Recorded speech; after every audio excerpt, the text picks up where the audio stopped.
So, Trump wants to see the affidavit that got the FBI a warrant to search the home of a former president because the level of information and the incrimination that must be in that should scare the hell out of Trump.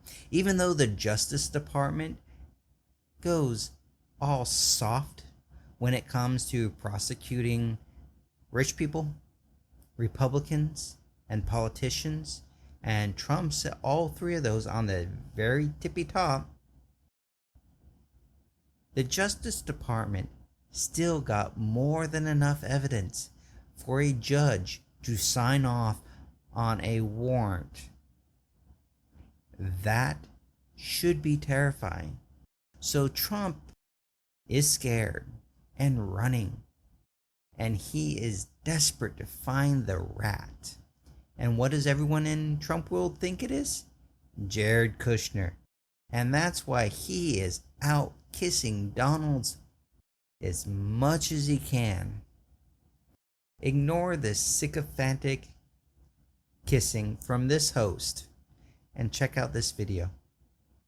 We're here with Jared Kushner. This is his first exclusive interview about his book, Breaking History, a White House memoir. But I want to link this book because it's easy to link to events that are going on right now, Jared Kushner, which is this Mar-a-Lago despicable attack on Donald Trump. It just never seems to end. The effort to try and tie January 6th to Donald Trump.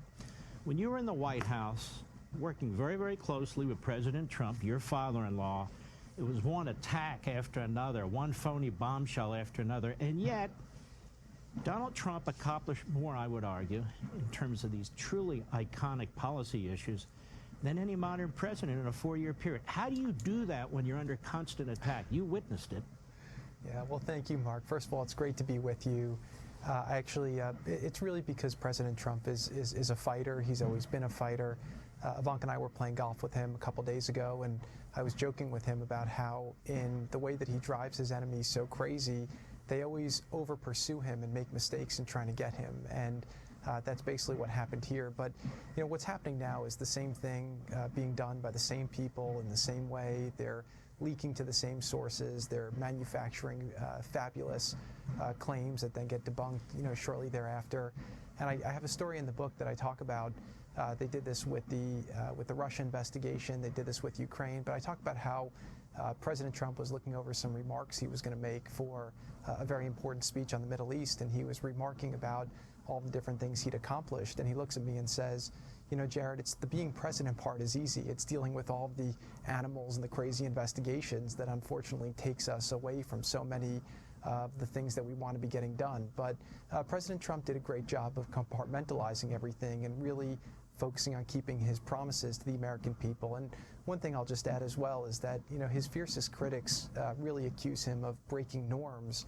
But what we're seeing here and what we've seen constantly over time is that they do that exact thing. They break all the norms in order to try to get Trump. And I saw the other day the leader of El Salvador put out a statement saying that if he would have raided the home of his largest political rival, the American government and the American media would be going crazy. But here they've been celebrating this unfortunate turn of events that is giving a lot of people who want to believe in the fairness of the judicial system and our democracy a lot of pause and concern.